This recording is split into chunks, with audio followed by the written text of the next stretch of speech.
जो India alliance वाले हैं, घमंडिया गठबंधन है, उनके लिए एक गाना आप बजा देना।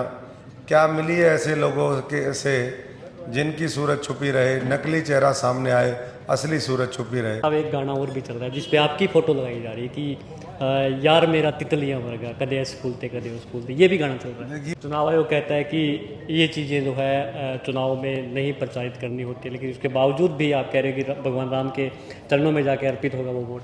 ये कांग्रेस ने अपने प्रत्याशी नहीं उतारे हैं, लेकिन उसके बावजूद भी भाजपा जो है वो ज़्यादा जो है शैलजा को लेकर जो है आरोप प्रत्यारोप का दौर जो है वो चल गया है। इसको कहीं हम जुबानी जंग जो है वो स्टार्ट हो चुकी है। तो क्या लगता है कि मैदान में आने से पहले ही उनका मनोबल तोड़ने का प्रयास किया जा रहा है भाजपा की तरफ से? नमस्कार, आप ई समाचार देखना शुरू कर चुके हैं और अभी आज इलाहाबाद में जो है भाजपा प्रत्याशी अशोक तंवर के जो है वो दौरे थे और विभिन्न कार्यकर्ताओं के साथ जो है चाय पानी के जो प्रोग्राम रहे हैं। और यहाँ इलाहाबाद में शहर में डोर टू डोर वोट भी मांगे हैं। पूरे दिन के क्या कार्यक्रम रहे जानते हैं। कितना उत्साह है इलाहाबाद में, 9 विधानसभाओं में घूमे हो, इलाहाबाद में भी आए हो, तो क्या कितना उत्साह इलाहाबाद में अलग से लग रहा है आपको? पूरे देश में उत्साह है।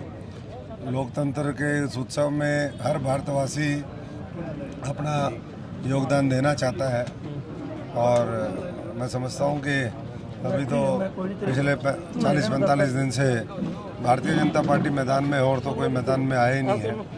अभी तक हम अपना जो है आधा काम कर चुके हैं और निश्चित तौर पर जो 10 वर्ष का काम है नरेंद्र मोदी जी का, भारतीय जनता पार्टी का, जो 550 साल के पुराने मुद्दे जिस तरीके से उन्होंने समाधान किया, राम मंदिर बना करके, धारा 370 ख़त्म करके, महिलाओं के लिए आरक्षण का प्रावधान करके, 3 तलाक ख़त्म करके, सीए कानून हो गया, बाहर विदेशों में जो हमारे भारतीय मूल के लोग रहते थे, जो धर्म के आधार पर प्रताड़ित होते थे, अफ़गानिस्तान में चाहे वो हिंदू और सिख भाई हों, पाकिस्तान में हों, उन सबको मैं समझता हूँ कि आने वाले समय में नागरिकता का ये प्रावधान हो गया। लाखों करोड़ रुपए के एक राज्य में प्रोजेक्ट चल रहे हैं, छोटे छोटे रोड, नई रेलवे लाइन, किसानों के लिए बड़ी बड़ी योजनाएं। और इसी जिले के अंदर आप हर सभा में और हर मीडिया में ये चीज़ें जो है रिपीट कर देते हैं। मैं ये पूछ रहा था कि 9 हलके हैं सिरसा लोकसभा में, कौन सा हलका जो है अभी आपका कमज़ोर रह रहा है या फिर कौन सा ज़्यादा मजबूत है, इस पर थोड़ा सा आपके पास डाटा कराया हो? डाटा तो वो तो आप करेंगे, डाटा तो भाई हम तो अपना कर्म कर रहे हैं। हम तो कर्म में विश्वास रखते हैं और जनता जो है वो फल भी देगी। भारतीय जनता पार्टी सबसे आगे है, इसलिए मैंने कहा कि हम आधा कर चुके हैं तो कमज़ोर कहाँ से होंगे। कमज़ोर तो वो लोग हैं जो अभी तक शुरू ही नहीं कर पाए, जिनकी गाड़ी धक्का स्टार्ट भी नहीं हो रही है, जिनके पास संगठन नहीं है, जिनके पास लोगों का विश्वास खो चुके हैं जो। तो इसलिए भारतीय जनता पार्टी तो हर हलके में मजबूत है। गांव-गांव, गली-गली, एक-एक व्यक्ति तक पहुंचने का हमारा लक्ष्य है। और पीछे 40-45 दिन में तमाम ऐसी हमारी एक्टिविटीज़ रही, ऐसे कार्यक्रम रहे जिससे हमने लाखों लोगों के साथ जनसंपर्क किया है। अभी कांग्रेस ने अपने प्रत्याशी नहीं उतारे हैं, लेकिन उसके बावजूद भी भाजपा जो है वो ज़्यादा जो है शैलजा को लेकर जो है आरोप प्रत्यारोप का दौर जो है वो चल गया है। इसको कहीं हम जुबानी जंग जो है वो स्टार्ट हो चुकी है। तो क्या लगता है कि मैदान में आने से पहले ही उनका मनोबल तोड़ने का प्रयास किया जा रहा है भाजपा की तरफ से? लोग अब ये कौन उम्मीदवार होगा ये तो वही लीक करते हैं, आएंगे नहीं आएंगे ये किसी को सपने तो आ नहीं रहे हैं। तो जब होता है तो कोई लोग उसके ऊपर रिएक्ट भी करते हैं, आप जैसे साथी पूछते हैं। बाकी तो यहाँ से उनका संबंध जो है वो 91 में आखिरी चुनाव लड़ी थी, उसके बाद तो पिछले 33 साल में कोई संबंध यहाँ पर रहा नहीं है। मैं भी कांग्रेस पार्टी का अध्यक्ष रहा हूँ, मैं भी उम्मीदवार रहा हूँ। पिछले 15 वर्षों में यहाँ जो भी जिम्मेदारी हमें मिली, सत्ता में विपक्ष में, हमने उसको अच्छे तरीके से निभाने का काम किया। और आगे भी मैं समझता हूँ कि यहाँ की जनता जो है वो कमल के निशान को आगे लेकर के आएगी। 25 तारीख को बटन दबाएगी। ये जो लाखों वोट हैं, बटन हैं जो दबेंगे, वो एक एक जो कमल का फूल निशान पे जो वोट पड़ेगी वो नरेंद्र मोदी जी को ताकत देगी। और जो उन्होंने काम किए हैं ये भगवान राम जी के चरणों में सीधा जा कर के कमल का फूल गिरेगा। चुनाव आयोग कहता है कि ये चीज़ें जो है चुनाव में नहीं प्रचारित करनी होती है, लेकिन उसके बावजूद भी आप कह रहे हो कि भगवान राम के चरणों में जाके अर्पित होगा वो वोट।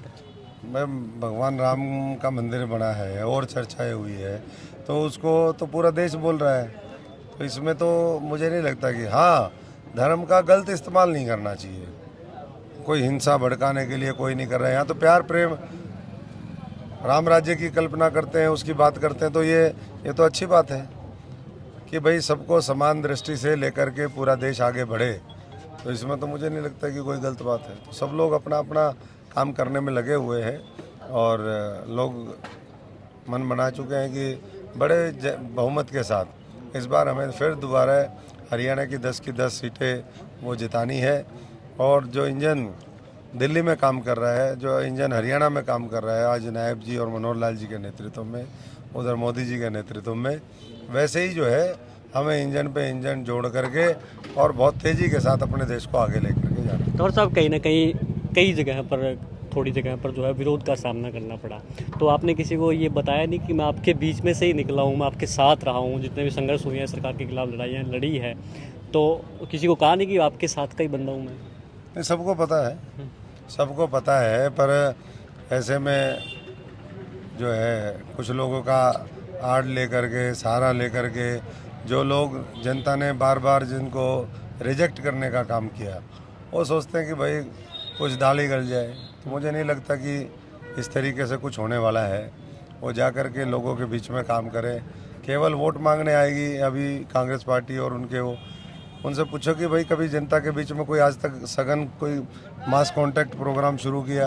कोई आपने कभी लोगों के बीच में जा कर के उनका दुख सुख?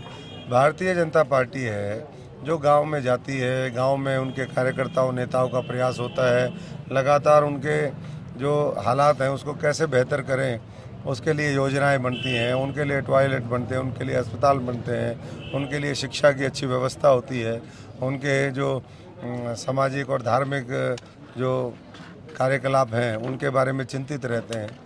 तो सबको पता है ये चीज़। गाने सुनते हो? गाने तो सुनने का समय ही नहीं है, पर जब कान में आ जाती है तो कान बंद भी नहीं करता, कान तो खुले रखता हूँ मैं, कान खुले रखता हूँ, आँख खुली रखता हूँ, दिल खुला है। डेडिकेट करोगे अपने चुनाव के लिए? मैं इतना ही कहूँगा, जो आपने अभी जिनके बारे में चर्चा करी थी, जो इंडिया अलायंस वाले हैं, घमंडिया गठबंधन है, उनके लिए एक गाना आप बजा देना। क्या मिली है ऐसे लोगों के से जिनकी सूरत छुपी रहे, नकली चेहरा सामने आए, असली सूरत छुपी रहे। तो इनका असली जो चेहरा है, ये गाना सुन लोगे तो बिल्कुल फिट बैठता है घमंडिया गठबंधन पे। और आज से नहीं, मैं बहुत पहले से कहता रहा हूँ कि इनका जो है पक्का इस देश की जनता 2024 में पक्का इलाज करेगी और देश को आगे बढ़ाने के लिए भारतीय जनता पार्टी को मजबूत करेगी।